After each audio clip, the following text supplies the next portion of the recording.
Voices Radio. Voices Radio.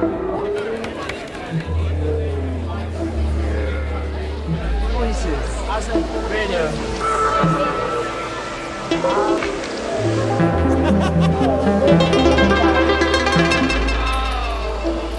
Voices Voices Radio. Radio.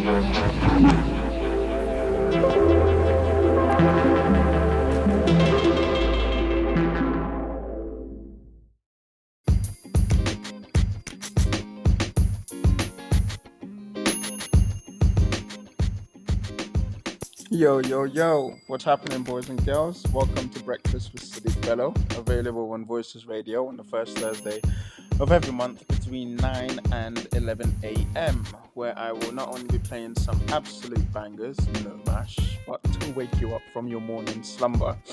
But I will also be talking with various guests about how they have decided to spend their time trotting through this ironic journey that we call life. So let me start by introducing myself. Of course, I am the one, the only Sadiq Bello. Well, actually, that's a bit of a lie. If you look back through the history of the African diaspora up until now, I'm sure there has been many Sadiq Bellos before me and probably many to come after me.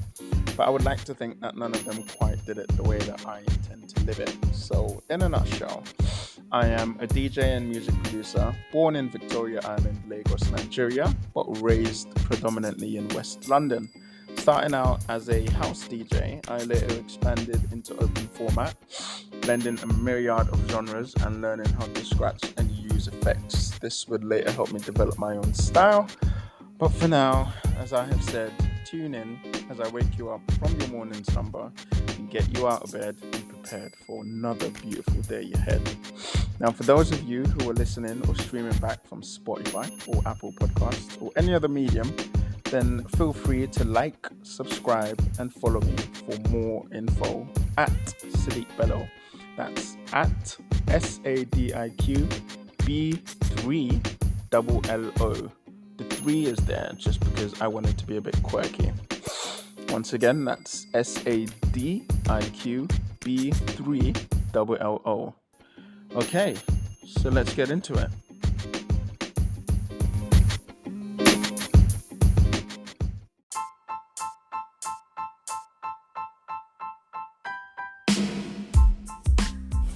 Yo, what's happening, people? Welcome to another episode of Everyday People with your host, Sadiq Bello, of course. For those of you who are locking in for the first time, this is the second season. And so I have a plethora of guests for the next 6 episodes. I do 6 episodes each season. And I have a very exciting bunch of guests that are coming over the next 6 months. And also, if you've listened to the first season, then evidently, I hope you liked everything that you heard. And if you haven't, then feel free to go back to it. It is available on, Amazon, Spotify, Apple Music, Apple Podcasts, and then Voices Radio on the first Monday now of every month. It used to be the first Thursday, but we've moved it over. And so this is the first season we're actually doing on a Monday. So I hope you're doing well. I hope everyone's been great. I hope you've had a great end of winter. I'd say we're now well into spring, coming up towards summer. And so I hope there's great things coming into your future. I'm sort of setting the mood and setting the theme because this particular episode I don't have any guests. It is just going to be me. And it's a very special episode to open the season that I'm doing because I wanted to do a list of things that I am grateful for. Because I think sometimes in all the hubbub of life, we sort of forget to sit back and give gratitude to the things that we love and the things that we like, all the things that keep us alive, even the things that we're not conscious of. So I like to think of things in our life some things are like, leaves on a tree. And, the wind blows one way, they go the other way. The wind blows another way, they go that way.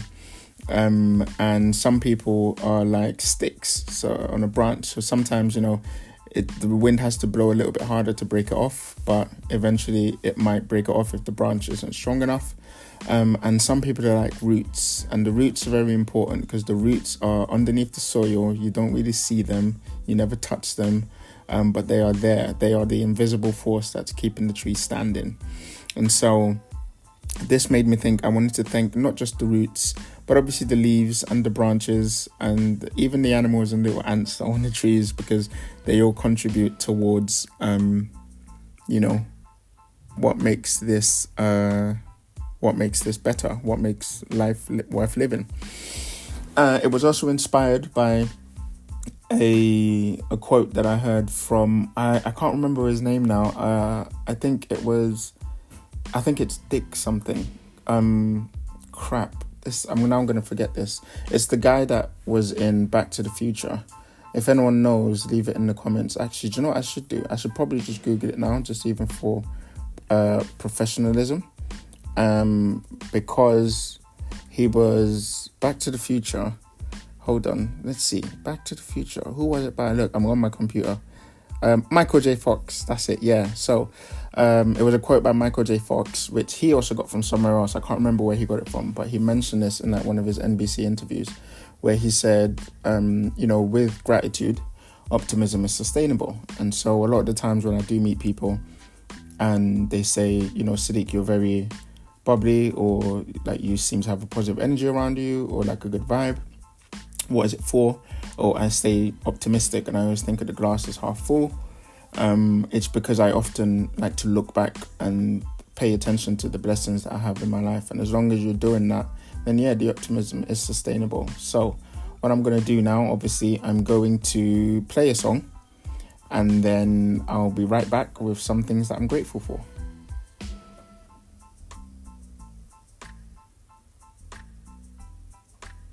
Okay. Hi guys, so we're back.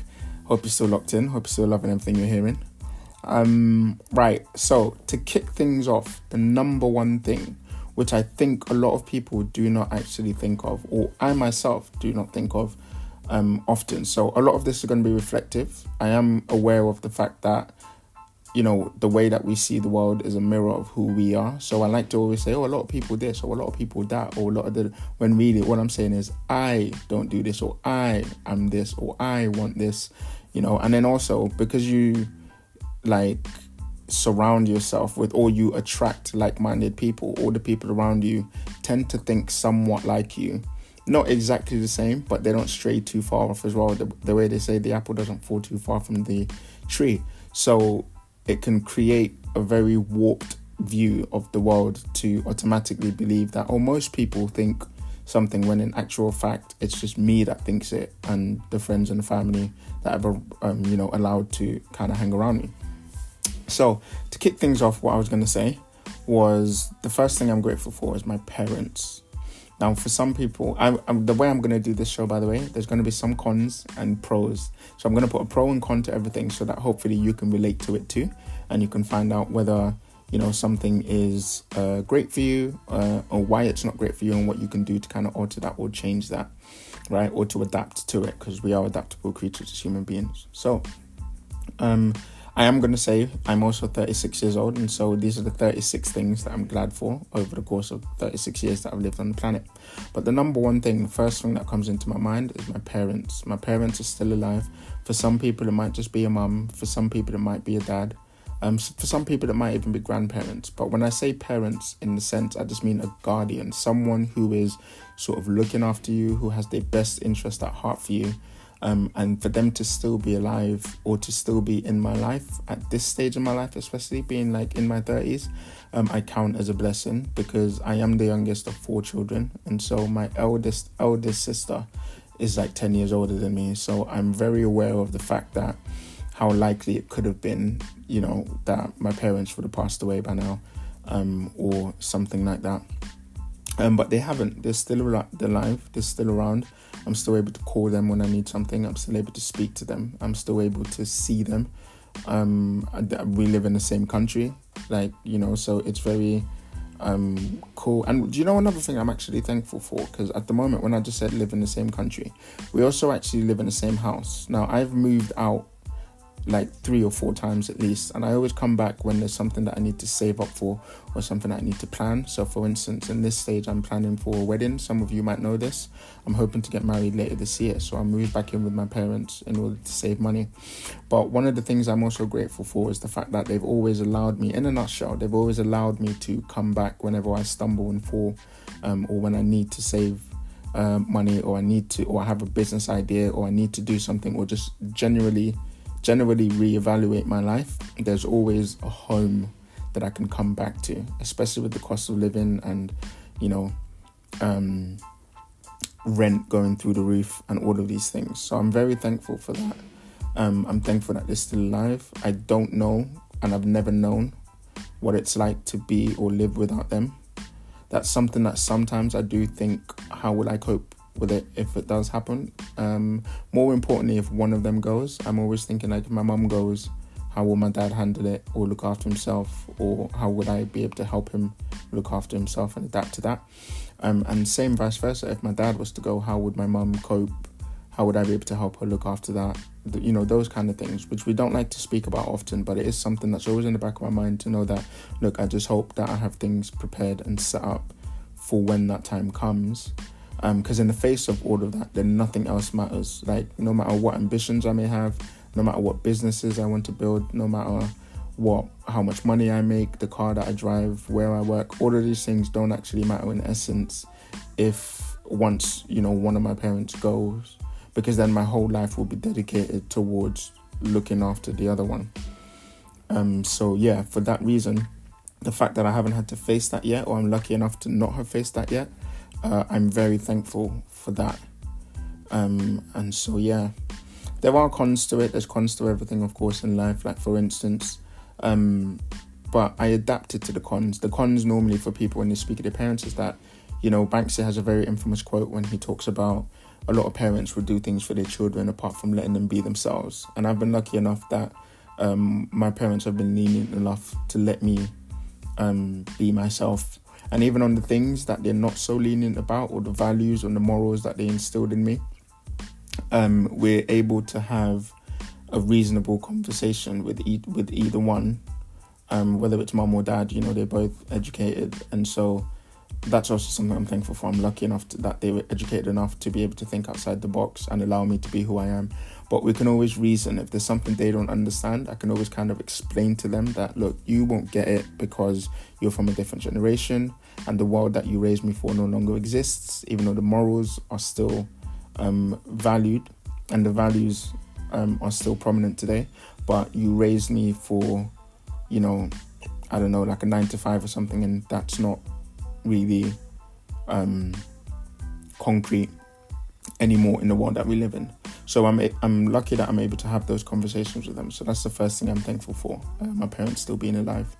Right, now I'm going to take a break, play some music, and then I'll be back with the second thing on the list that I'm grateful for.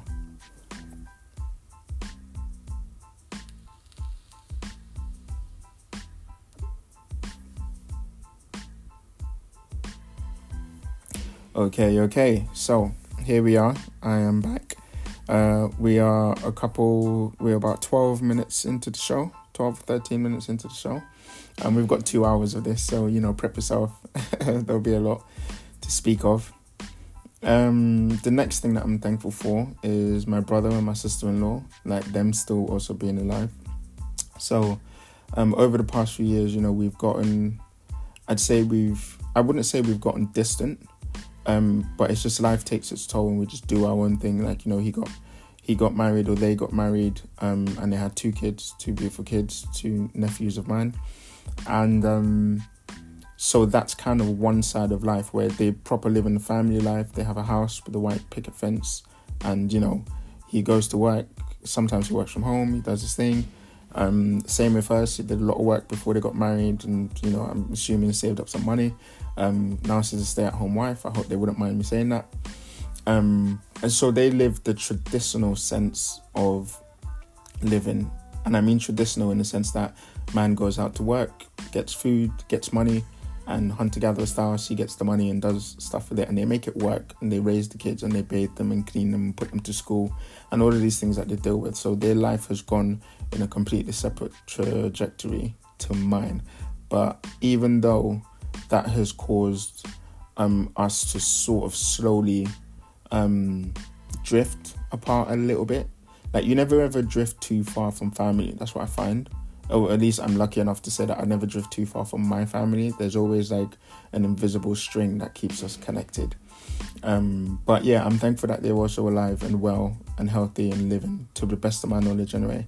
I often think of the fact that, you know, if they were to go and something terrible was to happen, I would be the sole responsible person, to be honest. And me and my parents, if they're still alive, but they're getting old now, and her dad as well is getting a little bit old. So it's like if they go and something happened to my brother, or something happened to his wife, or something happened to my brother and his wife, I would be the next in line guardian for them as their uncle. And so I'm thankful that they're still around and sort of taking care of that part of life. Because I know that if they weren't there, then you know, I would literally have to sacrifice everything that I'm doing for the sake of their happiness, because that's just what you do as a human being. And so yeah, I'm thankful. I'm also thankful. The fact that I'm also thankful that they're still alive is for many other things other than that. Obviously, it's like if I do need help with something or I need money, I know they're always a call away. For that, you know, reason, I try to help them when I can. If they ask for something, whether I need to take a day off work or rearrange my schedule or anything, then I'm willing to also do that for them, because that's, I mean, if you're not doing that in life, if you're not helping the people around you, your friends, your family, the communities, all that kind of stuff, then what else are you really doing? And again, sometimes we don't see eye to eye, but that's also because I live a completely different life. So there might be moments where they actually need my help and I'm unable to help, because we know as creatives, it's very difficult to actually, you know, live a creative life and constantly chasing invoices and looking for new gigs and getting paid, you know, the quote unquote struggling artist stereotype. So, and that's how I've chosen to live my life. Like, I always try to explain it to them that, you know, they have to see it as the most valuable thing in their life is their children, and so they dedicate everything to that. Cool. I don't stop them from doing that, and I don't stop anyone from doing that. But in the same sense, the most valuable thing for me in my life is this passion that I have. It gives me purpose to live, to be, you know, a DJ or be on radio or play music. And so they have to understand that that's my thing. Even if to them it doesn't seem as important as having kids, to me it is. I love my passion and I love my music and I love DJing and I love being out just as much as someone may love their children. I would do anything to keep it alive, keep it surviving, keep it going, and nourish it and, you know, build it into something fruitful. So yeah, I'm thankful for my brother and my sister-in-law still being alive. And so yeah, I'm going to play another song now, and then we'll go into the next one.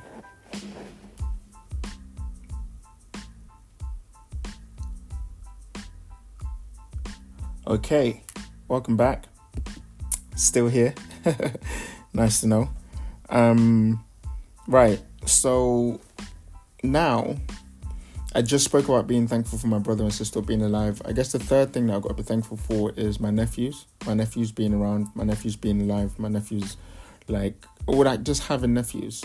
Because on some level, it gives me, even though most parents won't agree with this, because they're always like, you never know what it's like till you have your own. Like, I've heard that many times. But I'm thankful for them being alive, because it gives me an insight into what it's like to have to be somewhat semi-responsible for someone, and always keeping them in the back of your mind. And I think about stuff like, you know, making the world a better place, mainly because in the future, when I ever think about like the future generations to come, I think of my nephews. So I'm always like, oh, I'm making this world better for them. Whereas before they were born, I would think, oh, I'm making this world better for future generations. But now I think of them as the soul, like, as the center of the next generation that I think of in terms of shaping the world. But I'm also thankful that they are alive and healthy, and they're around. I always majority of the time when I spend any amount of time or any quantifiable amount of time with them, it takes me back to all of these things not being as important as we think they are when we think of money or business or monopolizing the world and gaining control and having power. Like, sometimes we think, but maybe I just want to chill with my nephews and watch cartoons, like those moments are invaluable. They're like almost priceless, because you can't really quantify it in the same way that you would quantify money or how many hours you put into a job or these kind of things. It's you wouldn't sell it. I wouldn't sell my nephews. You know what I mean? So yeah, I'm thankful for my nephews too, which is great. I'm now gonna go. I mean, they're really young. They're like 8 and 7, and so it's very hard to explain, like to go into depth about that, because they don't really like speak in the same way like the adults speak and whatnot. But I am so thankful. I guess one thing I am thankful for as well is that they are, apart from the next person I'm going to mention, but they are one of the only 3 people in the world. Actually no, one of the only 2 people in the world, I'd say, because the next person I'm about to mention is also an adult, so they have motives, even though they're not like bad motives or they don't mean any malice from it. But my nephews are like the 2 people in the world that I can honestly say expect nothing from me other than good times, other than like a laugh. They don't want any money from me. They don't want they don't really want a lot of my time. They just really want, or at least they don't know that they want my time, but they just want to sit down and watch cartoons, all of these kind of things. So being around kids will remind you of that, which is really great. So yeah, that's my nephews. Right, let's play another song now, and then I'll be back with item number 4.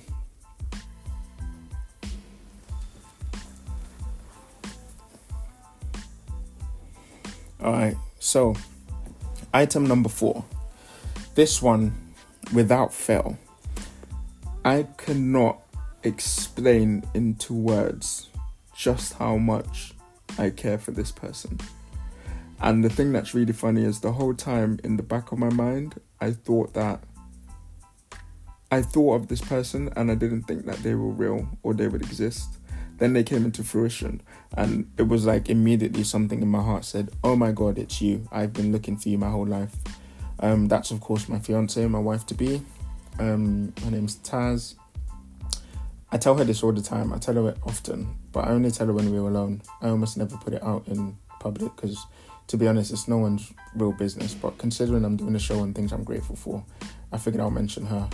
And I'm sure she knows it too, but I really actually love her. Like, I've never come across anyone that I loved more than I loved her.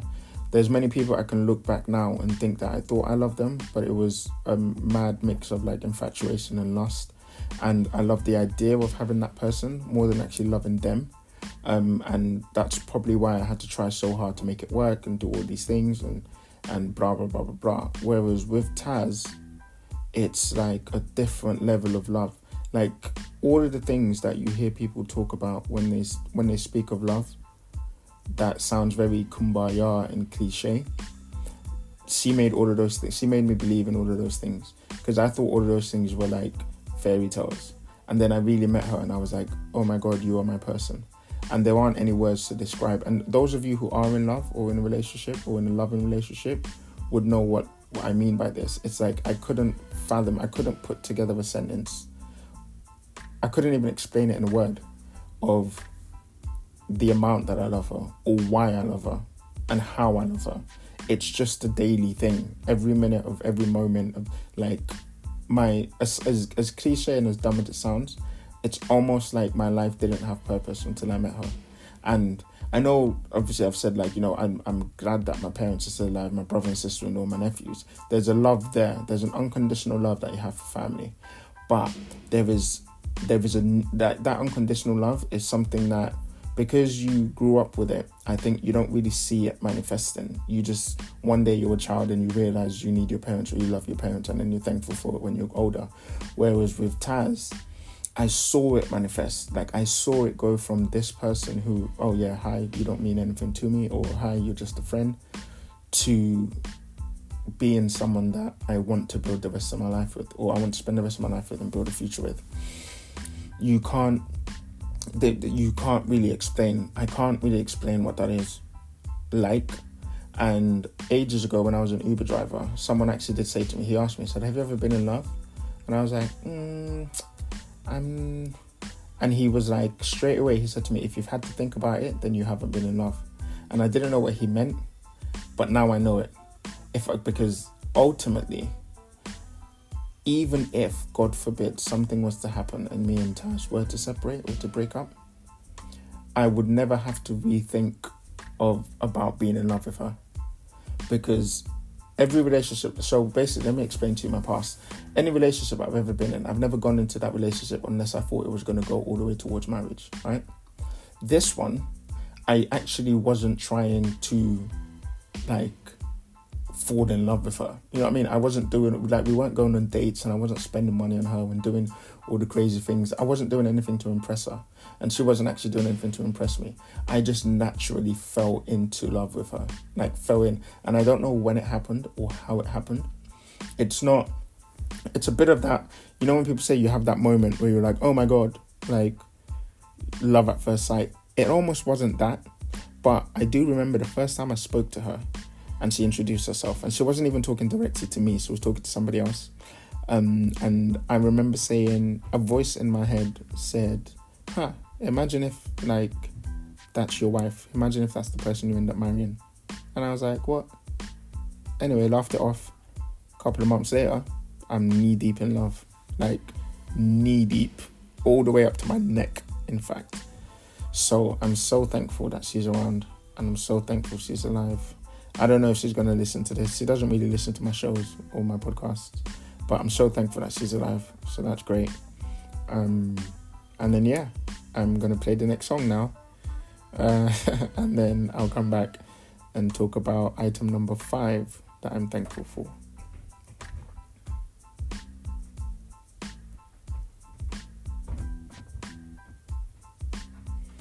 Okay, so item number 5 that I'm thankful for. You know, I've realized when you don't have a guest, and I mean, essentially, I'm just here talking to myself in the hopes that someone out there is listening.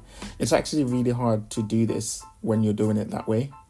It's easier when you're doing it and there's a guest, because, you know, we kind of bounce off each other's ideas or topics or have a conversation, and something they may say, like, I'm actually listening to something, which is great. Whereas in this sense, I'm just listening to myself talk. And because the thoughts are coming up in my mind before I actually say it, it's not as fascinating as, you know, when I do have a guest or have somebody on. But the next thing, item number 5, that I am thankful for is having a source of income. And that means just like working. Like, so for those of you who don't know, I work for a big tech company, outside of, you know, being a DJ and a radio producer or whatnot. And I've always kind of been surrounded by tech and music, so I've always had a love for it. But I'm thankful for the fact that I work at this company. And that's because, not even just working at the company, just being able to work, period, I'm thankful for, because I have a means of income. And with a means of income, that sets everything off. So philosophically, I know everything comes from your brain and being able to communicate. But once you actually finish communicating and you get that source of income, you can do anything that you want to do. You really can. This is how I think of money. A lot of people think like, oh, they want to make a lot of money so that they can live a wealthy life and spend lavishly and have a great time. Whereas what I think of is, no, I'm glad that I just have a source of income, because then I know that I really can do anything. Even if I decided that I wanted to buy a ship or buy a house or buy whatever it is, it just means that, of course, I would have to save up money for longer, but there is nothing that I actually would want to buy or anything that I actually need that is the cost of or more expensive than my actual salary, if that makes sense. So, of course, a house costs more than my salary. Of course, some cars cost more than my salary. But here's the thing. Those aren't necessarily things that I need as much as I need maybe a means of transportation, whether that's bus, train, tram, or coach. And yes, I need a roof over my head, or I need shelter. But I don't need a house, and I don't need a car. I don't know if that makes sense what I'm trying to say. Like, it would be nice to have those things, but as long as you have shelter over your head, you don't necessarily need a home. And as long as you have a means of transportation, whether it's a bike or legs or whatever it is, then I don't actually need a car. So that's what I mean by saying there is nothing that I need that is more expensive than my salary. There are things that I want that cost more than my salary, but there's nothing that I need which is more than my salary. And the only thing that my salary actually really costs me as a human being is my time. Now, even though time is the most expensive currency that we can spend, I choose where to spend my time wisely. And that's why you don't always catch me at, like, every party and every Tom, Dick and Harry's birthday or shenanigans or whatever it may be. But I am thankful for the fact that I work at this company and I have a source of income and it pays me every month. And I also have another stream of income by DJing, and I have another stream of income, by doing gigs and radio producing and all of these things. So I am thankful for those in general. Cons of it is that I have to sacrifice my time for it. Yes, of course. Like I mentioned, there's cons to everything. But the thing is, what else am I going to do with my time if not spend time with family and have a source of income? So yeah, that's that. I'm thankful for doing that. Cool. Let's play another song, and then I'll be back with item number 6.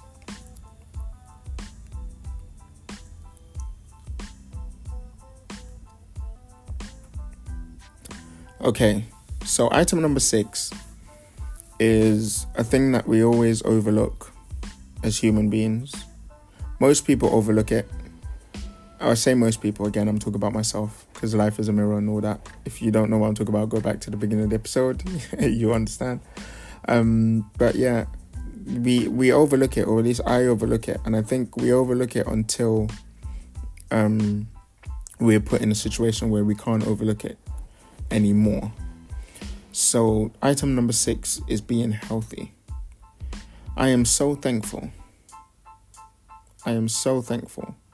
For being healthy. Healthy in the sense that mentally, my brain and my mind is where it's supposed to be and how it is. Like, there's nothing I'm trying to escape from. There's nothing I'm trying to run away from. I don't necessarily feel lonely. I'm not necessarily chasing or pursuing anything. And I don't necessarily feel like I'm missing out on anything, which I'm thankful for, because I know personally, for me, how long it's taken me to get to this point, and how every single decision that I made, some of those were made for me, but every single decision has brought me towards this feeling. And so I live with no regrets. That's because all of the things that I went through or have been through, even if it was terrible or at the time made me feel like shit, I'm still thankful that it happened, because all of those little nooks and crannies and twists and turns, trials and tribulations, they all led me to where I am today. And because I feel great mentally today and I'm mentally healthy, then that's why I'm thankful for those things. So that's cool. I'm also thankful for being physically healthy. Yes, I'm slowly aging, and sometimes I wake up and my knee decides to hurt for no reason. Sometimes it's my back that hurts for no reason. As you get older, like literally anything over 30, your body will just surprise you and just be like, oh, today I'm going to hurt this part. And it could just be as easy as sleeping wrong, or just you didn't sleep enough, or you slept in a funny position, or you slept on a couch instead of a bed, whatever it might be, but your body would decide to hurt you. So yeah, those things still happen to me. But to my knowledge, physically, I am healthy. I have 2 working eyes, 2 ears. I have great vision, by the way. I don't need glasses or anything, so I'm thankful for that. Shout out all the ones who wear glasses. Nothing wrong with you. Embrace it. I have 2 ears that I can hear properly with, and I can conversate with people. I can get by. I have a working tongue, which I'm able to actually communicate and have this conversation with you. And I have a show on Voices Radio to speak with. I have no breathing problems. Like, you know, I've lost my hair. I've gone bald, obviously, but that's what are you going to do? That's a given. That happens with age, right? I chalk it up to the game. Same with, like, you know, the back aches and the knee aches. But I have 2 arms, 10 toes, 10 fingers. I don't have any problems eating food or swallowing stuff. There's nothing that I'm allergic to that I'm aware of. Nothing that, you know, I would eat that would give me, I don't know, diarrhea. Like, you know what I mean? Like, I can eat gluten. Like, I'm healthy, and I'm very thankful for that. The cons of that is people thinking that you are Superman and thinking nothing affects you and thinking you have no emotions and have no feelings. But I actually do have feelings, and I am very emotional. Like, if you really piss me off, I could go just as far as not ever speaking to you again for the rest of my life. Because of this, it's a catch-22, simply because of the optimism that I carry. I know that I don't need anyone, and so it's very easy for me to lock somebody off if there's something I don't like about it, because my peace of mind is more important to me than any friendship or any relationship. That being said, I'm thankful that I'm healthy. And so, yeah. Gonna go up to the next song now. Oh, wait, before I do, for anyone who isn't as healthy as me, like maybe you're dealing with something, I want you to know that I don't know, I'm not really good at giving great advice, but I want you to know that I know it's easier said than done, but if you count your blessings the same way I'm counting mine now, you'll find that there is always a lot more to be grateful for than there is to not be grateful for. Sorry, that's kind of all I could say. I wish I could help in any other way, or am I really just saying that because I'm trying to make myself sound philanthropic, like a humanitarian? I don't know. I cannot be blamed for the things that I am blessed with, but all I can do is say thank you for being, and give gratitude for the fact that I have them. And if there's anything that annoys you or frustrates you about that, then I am sorry. I am truly actually sorry. And yeah, I hope you don't take it out on me. Okay, let's go to the next song, because I'm not trying to go like moody. We're only at number 6. Do you know what I mean? There's like 30 other things to go through. Okay.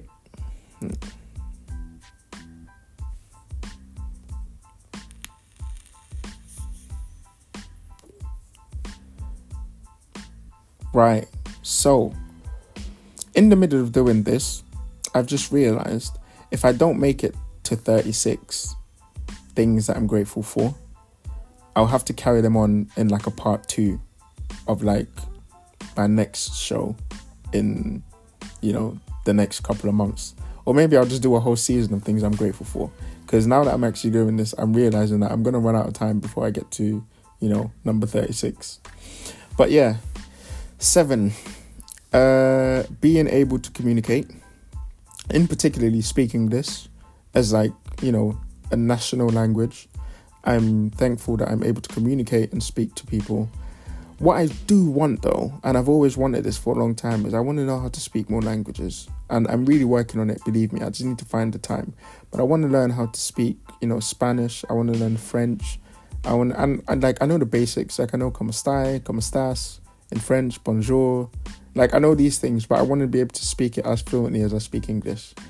And I really got to work at that, and really got to, like, you know, read the books and do all those kind of things. But I'm thankful that I do speak English as an international language. I'm able to communicate and articulate the things that I want and speak to multiple people, you know, across the planet. I'm thankful that I'm actually able to communicate also the fact that, you know, my brain signals communicate with like my tongue and my mouth and comes out in the way I mean it, and that I'm emotionally intelligent or intelligent or emotionally aware of, you know, just like things and like social things, like communicating with body language and communicating like on different levels, whether it's what I'm saying verbally or physically or how my face expression is, like all of these things. I'm thankful that I'm able to communicate. And so yeah, that's number 7. I'm gonna play some songs now, and then we're gonna go straight into number 8.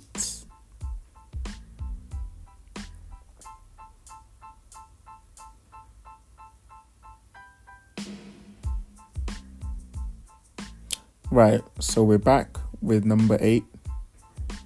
I think, do you know what I am actually going to do? I'm probably going to go up to about 12, my guess. And then, or maybe 13, before the show runs out or my 2 hours run out.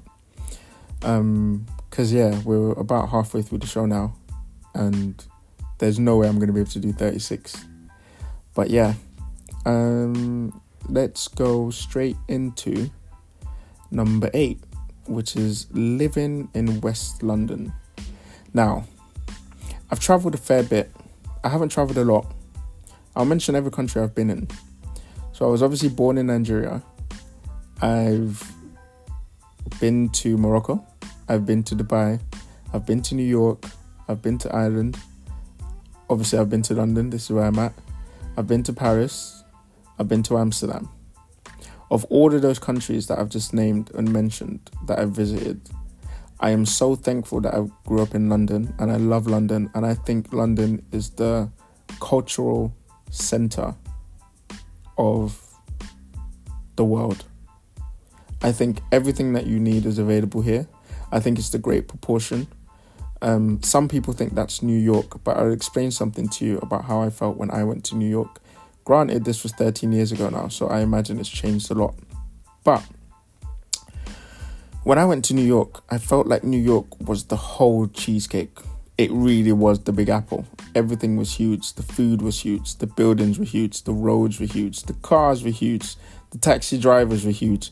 The people were like, everything was big, right? The portions of the food was big. So it was the whole cheesecake. London is a slice of that cheesecake, and sometimes it's better to have just a slice instead of the whole cheesecake, because if you eat the whole cheesecake, right, you could get sick and you'll be full and you'll be slumped and your stomach and all of these things, whereas London gives you just a slice, and in that slice it's the perfect slice. It's the right temperature, it's the right amount. It doesn't make you too full, but you're not still hungry. You just get what you need out of it, and you could back out and go to any corner of the suburb when you want. You know, you can go straight into the city in zone 1 and zone 2 and all of these like great places where there's so much happening. Like, even if I wanted to, you could go to like, you could be looking for a Romanian chef who is cooking sushi in an Italian restaurant while listening to Bengali music. I bet you someone in London is doing that. That's what I love about London, and particularly West London, because I love Notting Hill, I love Portobello, I love Holland Park, I love the area. Like, my parents made a very good choice or good decision when they decided not only to move to London, but to also move to West London, which is the best. Like, if London is the best city in the world, West London is the best part of London. So evidently, for me, I guess because I grew up here, it feels like home, but this is the best part of the world that I have been to out of all of the countries that I just mentioned. 100%. So I'm thankful for living in West London, right? Let's play another song and I'll be back shortly.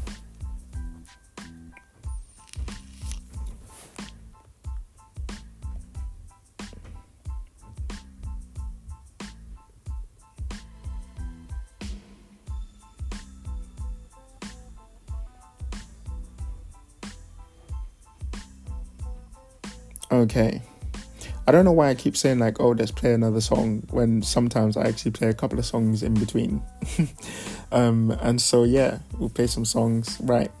I've actually made a decision where I'm going to do 10 which means this is going to be split into 3 episodes at least. And then I'll probably do a bonus episode where I just mention 6 things. But I don't know how it's going to go. We'll see. But anyway, number 9 that I'm grateful for is being male. Actually, tell you what we'll do. We're going to do 12 and I'm going to do 3 episodes. I've just decided this now. So this is the first episode. Item number 9 that I'm grateful for is being male. Being a male member of the human species. And yes, I understand this is going to cause some controversy because apparently men should not be thankful or grateful for being men. And there's a lot of things out there that talk about men are all trash and men are this and men are that. Whether you believe me or not, I'm not one of those men. You make up your mind for whatever that is. I don't have any time to argue or convince anyone or prove that I'm a good person, but I really believe I'm a good person. But I am thankful for being male, and I'll tell you why I'm thankful for being male. It's because of all the women that I know, whether they are in my family or friends or girls that I've dated. Women do go through a lot. Women go through a lot of trials and tribulations. They have to deal with a lot of things. It's very hard. Even if we start with something as simple, obviously, that I'm going to mention, which is on a lot of your people's minds. It's like even like being on your period, which I don't really have the right to speak on because I don't know what it's like. But I'm thankful that I don't have to go through that every single month. I'm thankful that I don't have to go through, well, they don't have to go through childbirth. But I'm thankful that I don't have to go through childbirth. And when I say they don't have to go through childbirth, I mean, you know, some women don't want babies and that's cool. Like, respect everyone's opinions. But I'm thankful that those kind of pressures, societal pressures, are not placed on me. I don't want you to hate me for not having to go through the societal pressures, but it's very true. There were many things I feel like just as a man, I don't have to go through. Simultaneously, there are things as men that we do go through where it's like, oh, you know, you're supposed to be tough and hard and don't cry. But those things don't bother me because, like, one, I don't really cry that often. But even if I wanted to and I did, I would just cry because I don't care what people think about me. I'll cry right now on the show. Doesn't matter, you know. But yeah, so I'm thankful that I'm thankful for being a male. That's kind of as simple as I can put it. Because I love everything about being a man and just being able to, like, men and women live in very different worlds. I'm very thankful that, you know, there were certain things that I have a privilege to not think of that I think we forget as men. Like, if I'm walking late at night, I don't really necessarily have to worry too tough about, you know, someone following me home and like, you know, the R word, like we talk about rape. I don't have to worry about that as often. It does happen. I've heard of men, it's happened to some men. You know, there's someone out there it's happened to in prison, wherever it is in the real world, in life. Some countries, cool. Well, not cool, but you know what I mean? Like, it happens to some people. But I'm thankful that it's not on the forefront of my mind as much as it would be as like my mum or my sister or, you know, girlfriends or just friends of mine in general. Like, I can be out in, I don't know, Peckham at 3 a.m. and I don't need to worry about that. But on the downside, what I do need to worry about is other men trying to like show up their ego and maybe me being stabbed or, you know, shot for looking at someone the wrong way. Like, whereas when a girl looks at a guy the wrong way, it's never really confrontational. Oh, I don't know if I have enough information to say that. Actually, it might be. But I mean, like, if I'm walking, like, if a girl is looking at a man, he might approach her and be all like, oh, and try and move to her and try to get, like, you know, force himself on her physically. Whereas if I look at a man wrong, he's willing to fight me to the death more times than not, even for something as stupid or as silly as stepping on his sneakers. So there's pros and cons everywhere. There's things we've got to worry about, but it's not as severe. To me, it's not as severe. Like, another thing I find is that a man is probably less likely to approach me because he knows that I'm willing to put up a fight, whereas they might look at a woman as like an easy target. And so those kind of things, that's what I mean by saying I'm thankful that I'm a man, that I don't have to worry about that. and but at the same time, there is a level of responsibility for me to kind of uphold and help or support other women and, you know, non-binary, like, people in the community. And even sometimes what you find is a stigma of, like, you know, people being gay, like, that's still a thing in 2024. So as a straight man, I guess I kind of have a responsibility to uphold or support even members of the LGBTQ community, to be like, look, there's nothing wrong with being gay, and there's nothing wrong with being bi, or there's nothing wrong with being non-binary, and all of these kind of things. And so I take that responsibility on automatically, but that's still nowhere near as harsh as the people who actually are at the forefront of those responsibilities not being, those preferences not being respected and having to deal with certain causes, which I understand that I'm not educated enough to speak on. But yeah, there is also that, you know, I don't have to go through those things. So yeah, I'm thankful for that. Yeah, let's play some more music and I'll be back with item number 10.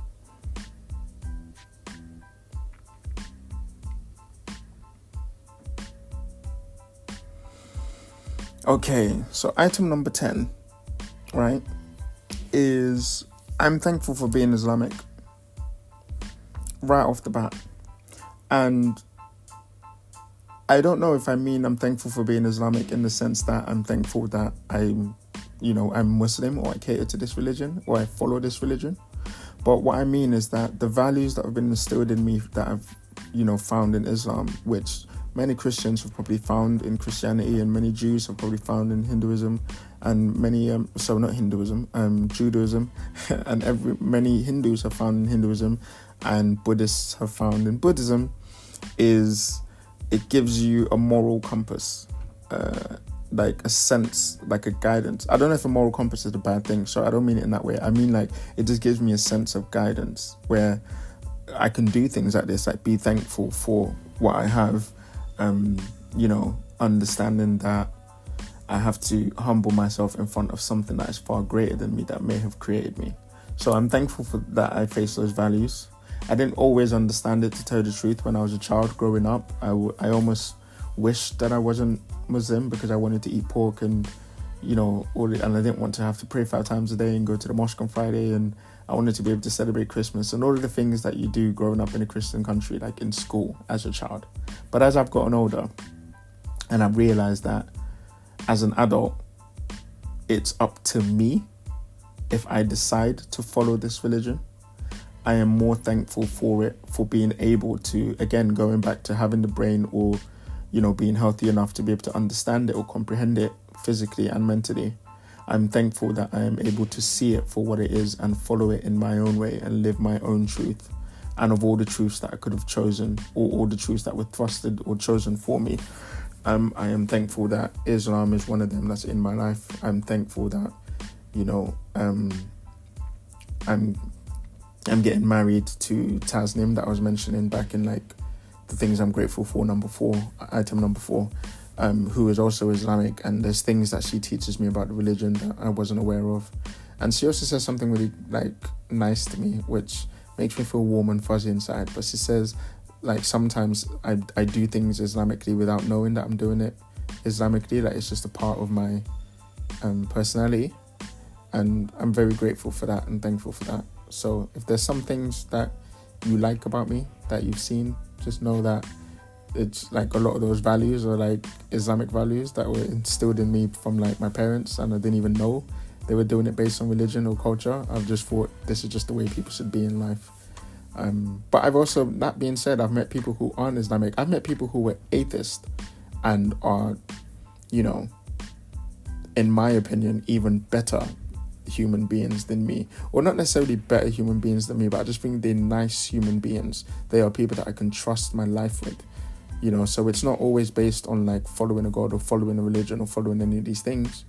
In fact, most of those people that I've met who are atheists are some of the most non-judgmental people in the world, which is supposed to be like the number one rule of religion: don't judge others, right?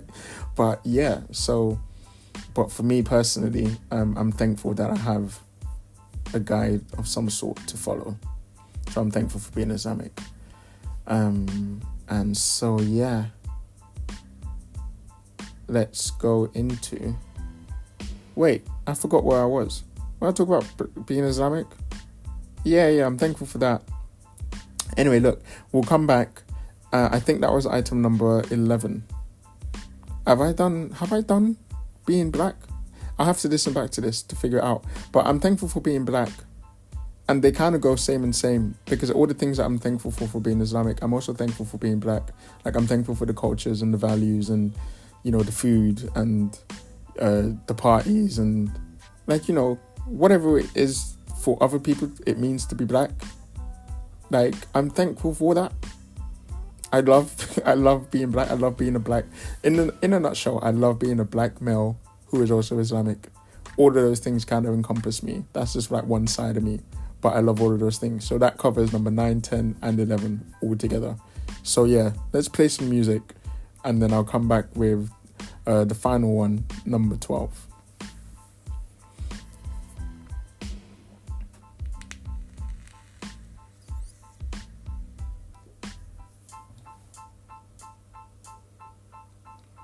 Okay, we are here at the last one for this episode. Remember, I'm going to do 2 more episodes. This is a 3-part episode. I'm going to do 2 more episodes of this. So, I am thankful for all of the friends that I have. In a nutshell. Some friends we've drifted away. Some friends we're still close.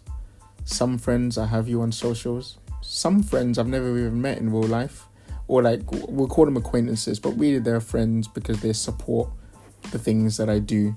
I don't believe in like having acquaintances and friends. I'm like, look, you're either my homie or you're not. And from some of the things I've seen you do, you're my homies. So that's cool. But I'm thankful for having these people around, or I feel like I should call them just my support network, which include my family. But I'm thankful for having a support network. That's what I mean. I'm thankful for having people who support me for what I do. I'm thankful for having people who support who I am as a person. They don't try to numb me down. They understand my weirdness. They understand my actions. They understand why I do certain things that I do. They appreciate me for who I am. They don't try to make me anything that I'm not. Like, I'm thankful for that I have people like that in my life, because it reinforces a certain level of confidence in me to make me believe that, yes, what I'm doing is correct. And even if it's not correct in some people's eyes, at least I'm living my truth, and that truth might inspire other people to also live their own truth. So yeah, I'm thankful for all those people. There's way too many to name. Like, you got to see that some of them obviously aren't. For instance, so if I use my social media, if I use my Instagram, for example, I got like 700 plus followers. Obviously, not all of them are like supporting as hard as like maybe 40 or 50 or 60 odd. But still, the fact that they followed me to keep an eye or watch what I'm doing, whether they're watching for positive or negative reasons, like I said, all of those positive and negative experiences brought me here. So for whatever reasons why they are watching, I'm still thankful that they are watching, because it still gives me a purpose or a reason to do what I'm doing. And I hope they enjoy the show. So I'm thankful for that. Right. This has been... We didn't get through everything. There's 36, so we've done 12. So 12 times 3, 36 divided by 12 is 3, which means there's going to be 2 more shows of me just going through things I'm grateful for. But this was Everyday People with your host, Sadiq Bello, and I hope you enjoyed the next one. The next one will be 13 to 25, I think. Yeah, of the things that I'm grateful for. Yeah. And then obviously after that, we'll do 25 to 36. But yeah. Thank you for locking in. And I hope to see you on the other side. Cheerio.